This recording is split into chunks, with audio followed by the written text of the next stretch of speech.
And Davis, I will turn it over to you. Welcome. Okay, Thank you for doing this. We're really excited. absolutely. Two things. First, I apologize for not having the correct background because I don't know what I'm doing over here on Zoom. Um, and also, the other thing is I don't have slides. I've never done slides. I just talk and answer. So, again, sorry, I'm showing up without the right background and without slides, but I come with a lot of really great information.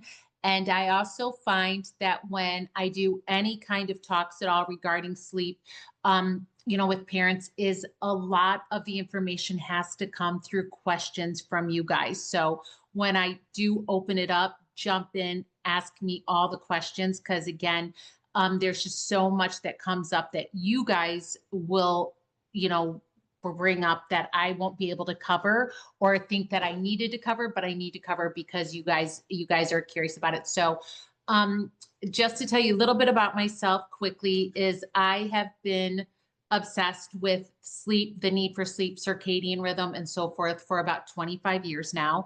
I've also been my studies have always been about development, especially the first few years. I learned about this whole creatine deficiency syndrome from one of my clients 10 years ago, her little guy, Cadman.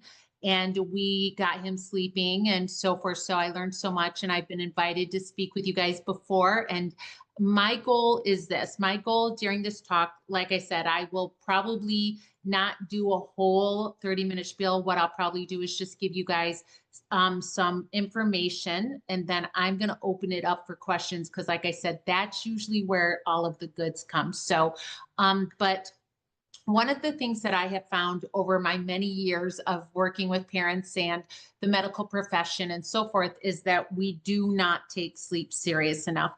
Now, I know that there hasn't been enough research done on how the creatine deficiency affects melatonin and circadian rhythm, but I think that the best that we can do is know what our child's age defined circadian rhythm schedule is, which cannot be manipulated. It's embedded in our brains. We all have it. It's as sure as the sun and the moon.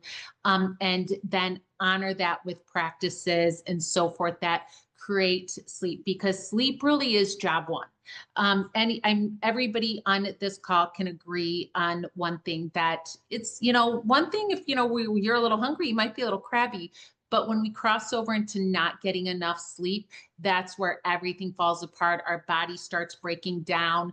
Our brains don't work as well. So one of the things that I say, and I stand behind, is food feeds the body, sleep feeds the brain. So that's why I say sleep is job one. So with our little ones, it's so important, but also with you parents who are taking care of these little ones, and also any medical people, everything, also to encourage sleep. For too long, forever, we've said, oh, it's no big deal. It's no big deal if they don't sleep. It is a huge deal if they don't sleep. So we all need sleep. Sleep is so important for our cognitive ability, as our children are developing their physical development. Once the body is tired, it goes into stress. Stress throws cortisol through the roof.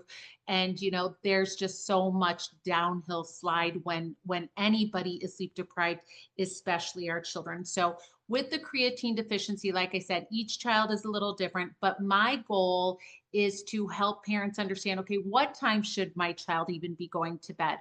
How much sleep do children need at each age? And so one of the things that's really important, whether we're dealing with the newborn, the infant, the toddler, the young child, I will tell you guys, and again, I just really want to give you kind of a basis of kind of what they need. Also, our circadian rhythm is what suggests the best time that we sleep, we eat, we have downtime, we have uptime. That is all in us. We give a little pushback on it with our crazy lives and so forth, and also any medications too, any therapies can affect that. But if we know what the children need, we can kind of kind of go from there. And there's just so much crazy information out there. But I think that the most detrimental information is when it is said it's no big deal if they don't sleep. Oh, it's just the way it is. It's not just the way it is. It's a narrative that has caused so many issues with our children and with us.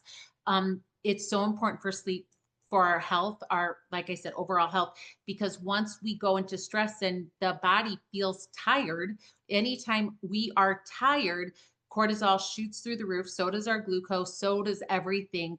And next thing you know, everything starts breaking down a little bit more and more and more. And again, our children, are often the brunt of this, only because, again, parents are always like, oh, I'm so sleep deprived, and they don't sleep, they didn't sleep. Well, I'm here to say they need sleep. And here are a few ways that you guys know what time these children need to go to sleep. So I'm going to break it down into pockets of time just to help you guys out. Again, like I said before, I could talk about sleep for the next 24 hours plus, but I want to make sure that you guys are getting the questions that you want from me. So again, we can fine tune it, or I'm just going to, go on and on and on. And again, I could go on about how important sleep is, but I really want to cater this to you guys. But here is how, in general, it works. Many people think that the time a child goes to bed at night is going to help them sleep later or so forth. That's true, but it's not true. And here it is. So your child's wake up in the morning, most normal one is what sets their rhythm off. So usually a child between 6 weeks and about a year old, 95% of them have a wake up of around 5:30, 6 a.m. That is their way of saying, now calculate out. Here's how you calculate out. As an infant, I have about 11 to 12-hour day because I need a 12-hour night. Children actually need about 12 hours of sleep for the first 5 years of their life. Many people think, oh, keep them up later, they'll sleep later. That's not how it goes. Because once you get past that 11 to 12-hour mark at the end of the day, then we go into overtired. And then next thing you know, you've got the adrenaline, cortisol, glucose shooting through the roof. Now, from 12 months, the percentage goes down between about 12 and 18 months. Now, nothing is 100%. That's why I know about 95% of children wake up. Some children wake up a little later. Some children wake up a little earlier, but it's usually 5:30, 6 a.m. It goes down a little bit between 12 and 18 months. Some children will start sleeping 6 to 6:30. Then, as time goes on, some children are always early risers, but again, for the sake of this talk, I'm going to tell you what the majority of children do. But again, they usually, and then, about 3 to 5 years old, we see about wake ups at about 7 to 7:30, which means that's when they go to bed at night. So you take their most normal wake up in the morning and you push it out anywhere between 11 to 12 hours. And that's when their bedtime. With toddlers, you can see if they go into a second wind, they just start getting the zoomies. You've got them overtired. With infants, they'll fall asleep on the bottle or the breast. That's how you've got them overtired, and so forth. Young children are the same. Sleep needs do go down in the childhood time, which is between like about 5 and 9 years old. And then it goes up again after 9 years old because pubescence and, the hormones and stuff are encouraging more sleep. So that's kind of how you look at it. Now, how do you know? And this is what I always try to teach parents. Our infants and toddlers and young children know how to communicate with us. We just don't know what they are trying to say. So if a child wakes up, especially under a year old, I can even be a little bit more generous and say under 18 months, if they wake up between the hours of 10:30 and midnight and or between 3 and 5 a.m., that is their way of telling you they were overextended at the end of the day, and they went to sleep with too much cortisol, glucose, and adrenaline in their system. So those wake ups will indicate, oh, yes, I overextended you at the end of the day. And again, as a child gets older, their bandwidth is a little wider.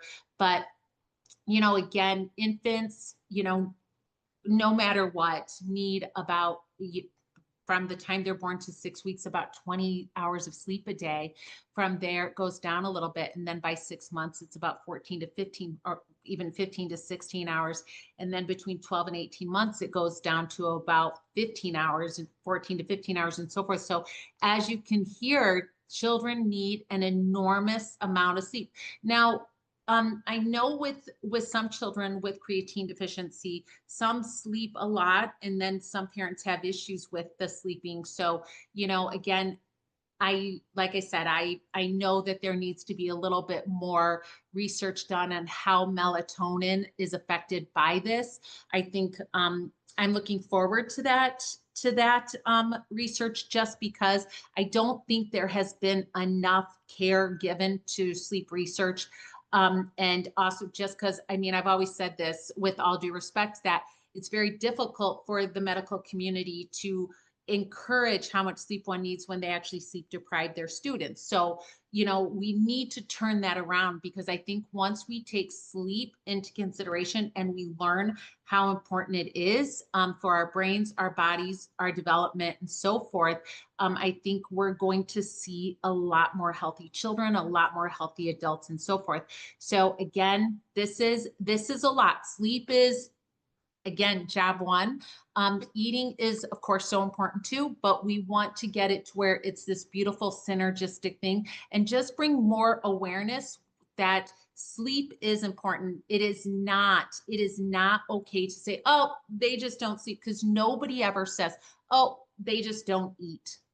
We need to make sure that we're taking sleep as important as eating, actually more important. So, but like I said, I could go on for days about the importance of sleep, but I do want, and again, I know we've got a lot of people who need to talk during this time. So I actually want to open the floor already up for questions, so I can be really specific on any questions that you guys have that I might inadvertently not cover if I just go on my spiel with how important sleep is. So I'm not sure how I can see the questions. So Heidi, how Yeah. does that work? Yeah, we can help you out and relay those. Okay. So, one we got is when you talk about ages and sleep, should we take into account their developmental age instead of their calendar age, since many of them have a developmental delay?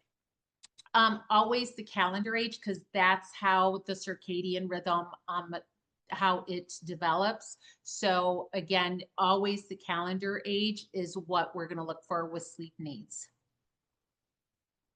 And I have a question, Davis. Can you explain that again? Of you look at when they wake up in the morning, and then you calculate backwards the number of hours.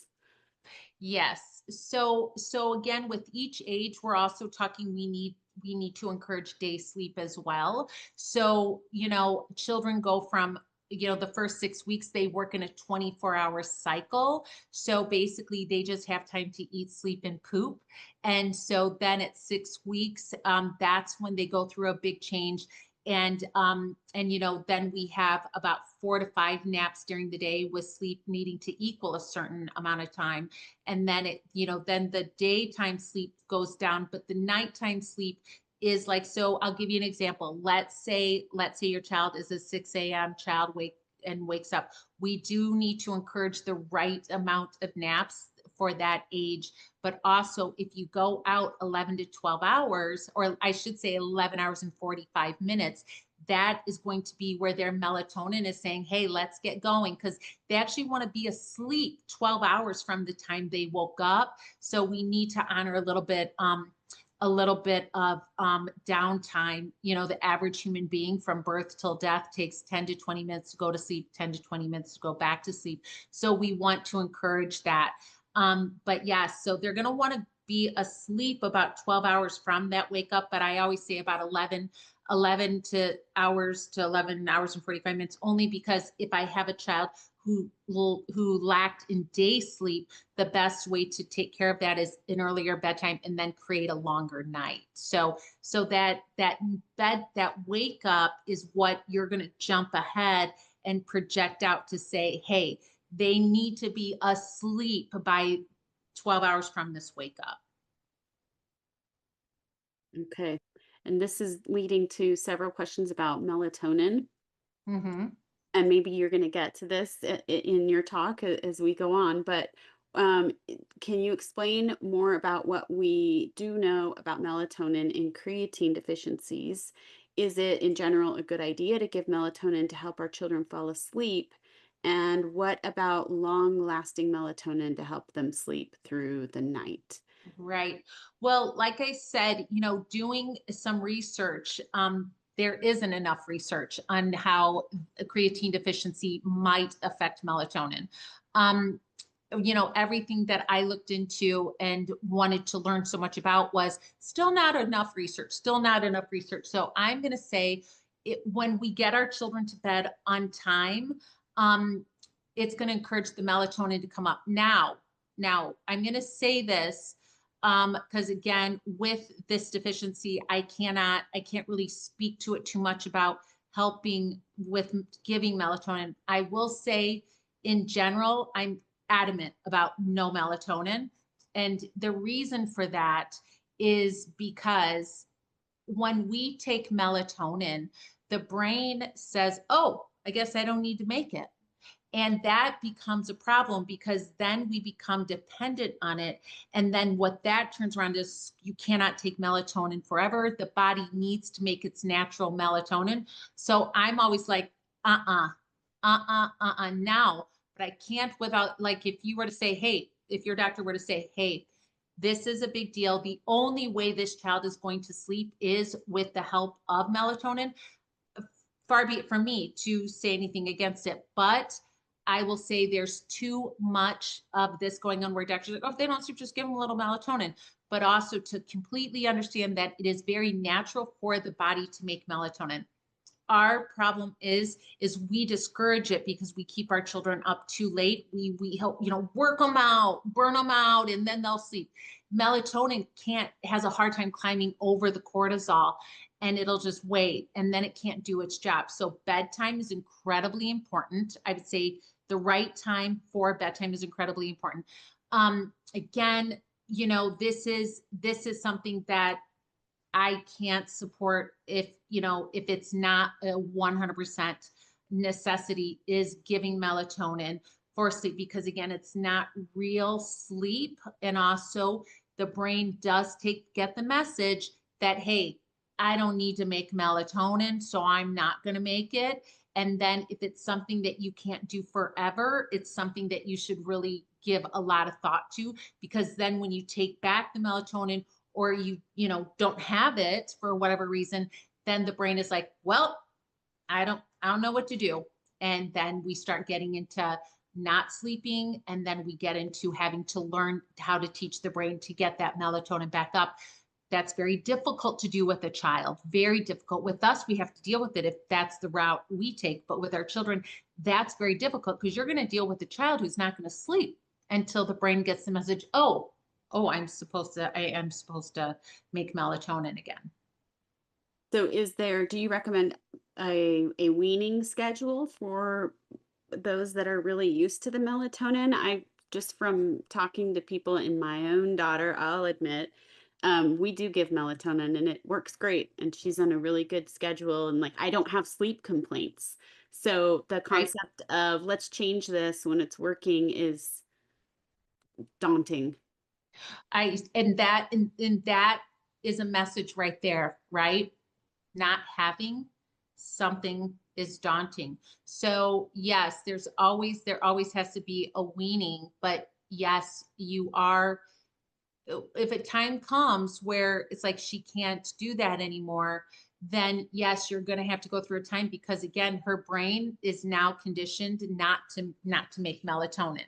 So, for instance, like if you went on vacation and you didn't have the melatonin and you didn't have access to it, you'd be in a world of hurt.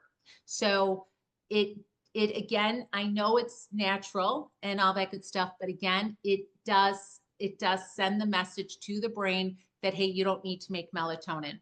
Again, we always want to encourage the brain and the body to do what it's supposed to do naturally, and sleep is one of them. But yes, I think you are in the pocket of it, of that something is going to come up with all the parents that have been given the green light to use melatonin that, hey, now we've got other stuff going on over here. Now we've got to pull back on the melatonin. Or as you know, they get older, they do get more independent and so forth. Then what? Then what? So that's kind of where we are. Like that's what worries me about just jumping on the melatonin train, thinking it's okay because it's natural. But again, the brain's always taking the message. Okay, we have a couple questions about naps. So Okay. one person says their 15-year-old still takes naps after school, and he Okay. typically gets a good night's sleep. So she's wondering if this means he needs more sleep at night, or if this could be related to his depletion of energy due to his creatine deficiency. Mm-hmm. How much sleep is he getting at night? And I'm curious if he uses melatonin or not. If this person wants to put in the chat those answers. I have another nap question. Will kids So I'll jump in though. Again, you've got a 15-year-old who is extremely hormonal. Technically, you guys, this is going to blow your mind, but teenagers going through puberty need about 11 hours of sleep each night, like at least 10, and they don't get it. They don't get it because life, they've got practice, they've got homework. And so, especially with any child who has a deficiency in any area, I think it's amazing that he is taking a nap after school every day. It's like he is saying, like, hey, I got to catch up on maybe some lost sleep. But it is really hard to find a teenager who is getting enough sleep each night with life. But yeah, during puberty, I'm not kidding. Some teenagers need 11 hours of sleep, but again, some need at least 10, at least 10. So, that's why teenagers sleep all day on the weekends. Their bodies are trying to say, you've got a sleep deficit that you need to pay back. So most teenagers are paying their sleep debt back on Saturday and Sunday mornings. It sounds like he's paying it back every day after school. He's getting 9 to 10 hours at night, and he is not using melatonin. Excellent. So basically, I kudos to the mom who asked me that question and to that child who is honoring his needs. So there is absolutely nothing wrong with him doing that because again, the hormones, the everything that the body is doing is insane. And so it's quite okay that he's taking a nap after school as long as I would say is, and this is true of toddlers and young children, as long as he doesn't dip, like all of a sudden now he's getting 7 hours of sleep and then he's crashing after school, I would say stop that.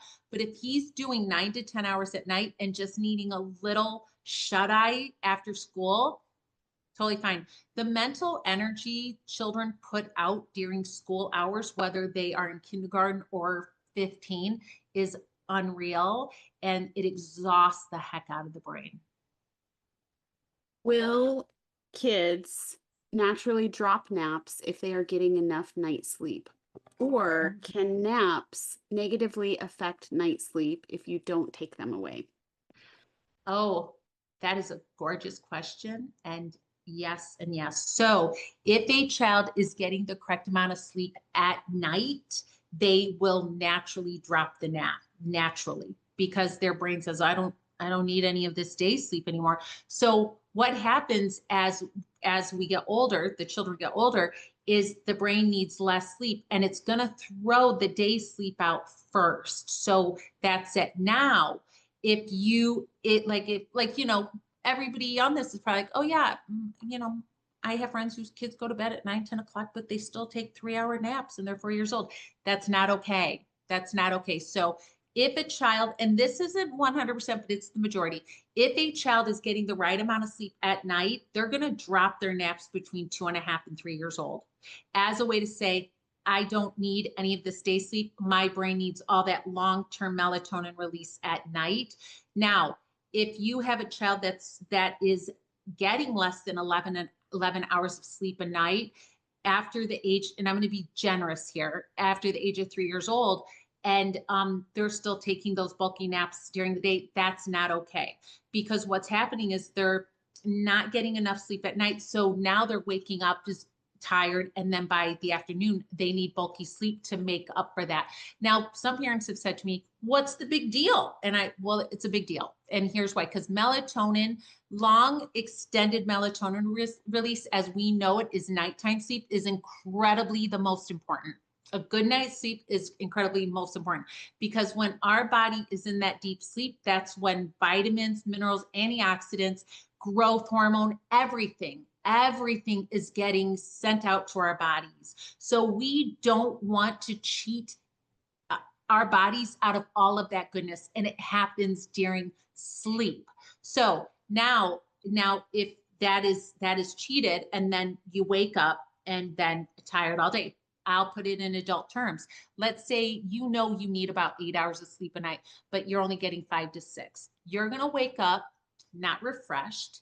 You're going to need sleep sometime during the day. You're not going to be yourself, and your day is broken up. Your rhythms are way off, and then you're going to bypass your need for that when your body needs to get into that melatonin at night, because again, circadian rhythm is a real thing. It's going to tell us for most adults, hey, at 9 o'clock, around 9 o'clock, we're going to melatonin is one, it's going to want to start creeping up. So we're going to need you to kind of come down, because most adults should be horizontal between 10 and 11. 10 is ideal, because for adults, most work happens with all the stuff I talked about, the growth hormone, the antioxidants, the recovering of everything. The brain actually flushes itself out during sleep. Um, you know, and it happens between 10 p.m. and 6 a.m. for adults. That's really important to remember. With children, same thing happens along with their bodies, their cells multiplying, everything. So yes, I gave you a huge long answer to a simple question, but after the age of 3, if a child is still napping and getting less than 11 hours of sleep at night, those naps are hindering that long-term melatonin release that is so incredibly important. I will say, and then maybe it's on some of the parents' minds, this may be a little different for a kiddo with creatine deficiency. And I can see them needing a nap where the typical child of that age might not be needing a nap because they're. One 100%. And that makes sense, because just like the 15-year-old we talked about, right? Like I'll say it again. I am okay with a child who needs a nap completely, but also we need to nurture that night sleep. So if your child is sleeping 11 to 12 hours at night and you still need that nap, yes, yes, yes. It's the children that aren't getting enough sleep at night and having to make it up during the day. So those are two different things. I'm not against naps. I am against naps stealing from that precious night's sleep. Okay. How about, are there any great ways to trigger the body to naturally produce melatonin?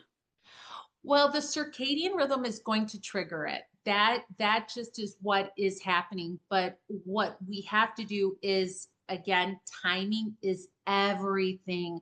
If we miss those precious times where the brain is saying, hey, melatonin is coming up, because the circadian rhythm, that pineal gland, is going to tell the body and brain, like, hey, it's time. Our job is to not ignore it. So basically, bedtime routine is incredibly important. So bedtime routine should always be um, looked at as a decompression.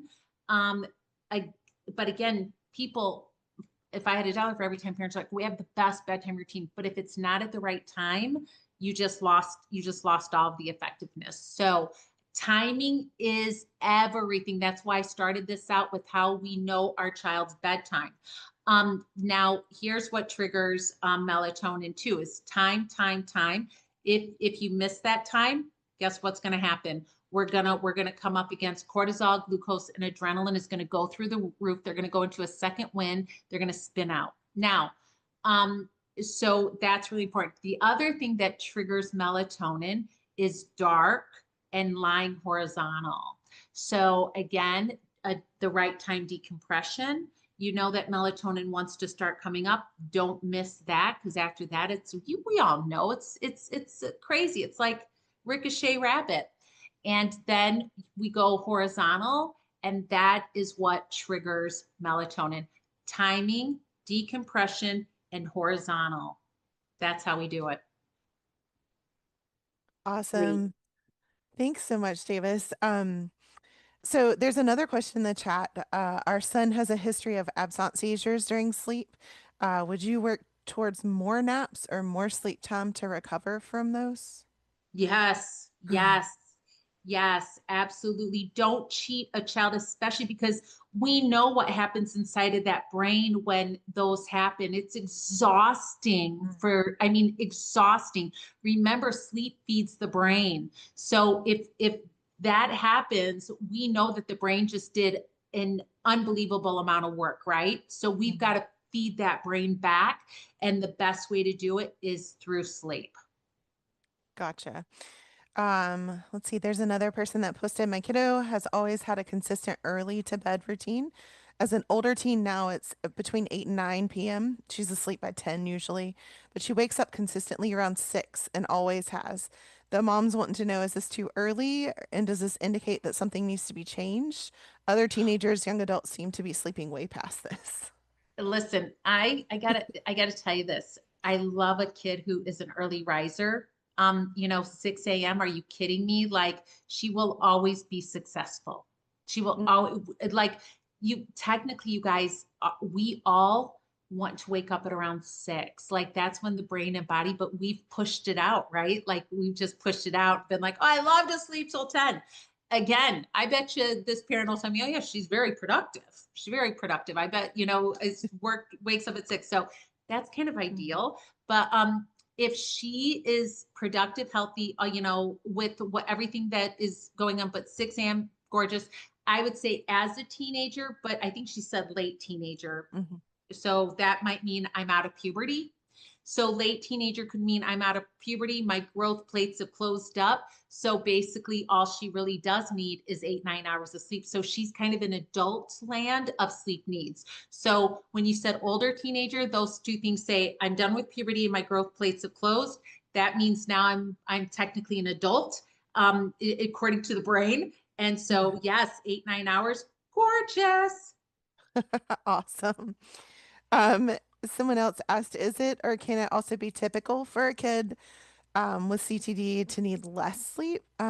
This mom says that her kiddo is always energetic, even when he's awake for multiple hours at night, and he never naps and never has. He's about 3.5.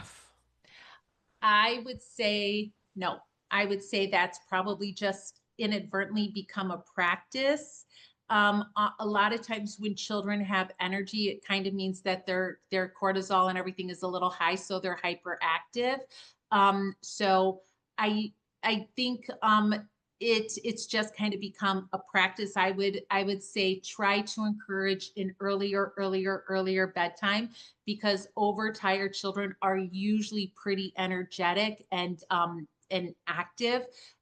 So I think it would be rare, even with everything that I know about the creatine deficiency, which I'm not claiming I know everything or even a speck of it, but I do know that again, this is usually a case of needing a little bit more sleep versus less sleep. But again, he's a child, and I got to tell you, sometimes from the time they're born, we just get into poor sleep habits and it just trickles throughout life. So but I would encourage an earlier bedtime to kind of encourage 11 to 12 hours of sleep if he is under the age of 5, Gotcha. And or I at was least thinking, brain rest. So yeah, let me explain what brain rest means. okay. Is sometimes the children aren't sleeping even at naps, but there has to be a certain amount of hours in the daytime and nighttime, depending on the age, that the brain is not taking in any stimulation at all.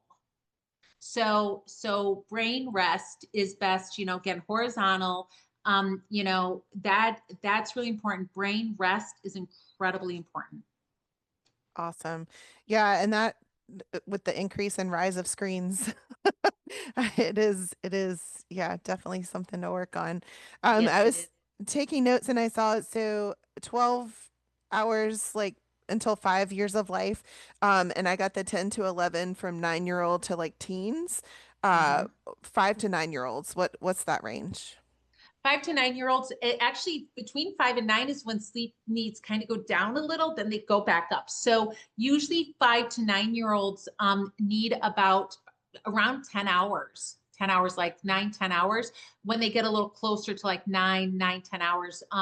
But yeah, and you guys, there is a difference between like you might find in the summer, like your school age children need a little bit less sleep.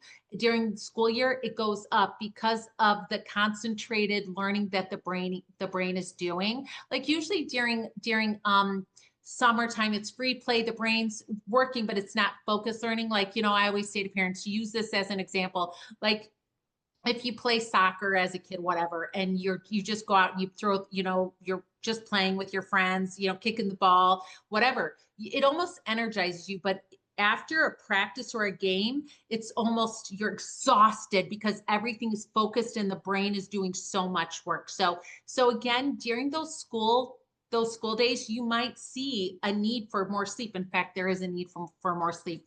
But yes, during the childhood years of 5 to 9 years old, sleep needs go down just a little bit. I'd say 10 hours to be fair, and then they go back up upon the puberty years. Yeah, I know. I have a 13-year-old with CTD. And school started this week, and Monday he had a great morning, and then he had a rough afternoon at school. Yeah, But Tuesday he took a nap after lunch, and then his afternoon was much better. So much better, much better. yes, Yes, this yes. just supports all of that. Mm-hmm. Um, Mm-hmm. does anyone else have any other questions? Feel free to raise your hand, or to put anything in the chat. I'm not seeing anyone. I have gained so much information from this, not only to use with my Levi, but also with my other kids. Yeah, absolutely. Well, that's kind of my goal too, because I would assume most parents on here have more than one children, and so Mhm. forth. But no, I appreciate this invitation. I love to spread the word about how important sleep is, and how I just think we would live in a completely different world if everybody got enough sleep. And so again, you guys can reach out to me if anybody has any specific questions. I am more than happy to answer them. I Awesome. do have to jump off this call Yeah, because I'm actually heading to the airport in a little bit. But you can, reach me on my Instagram. It's at 3 Day Sleep Solution. You can DM me, ask me questions. I promise you I will answer them. Because awesome. again, I can't begin to just encourage more sleep, more sleep, more sleep. Amazing. Davis, thank you so much for being here. My Safe pleasure. travels.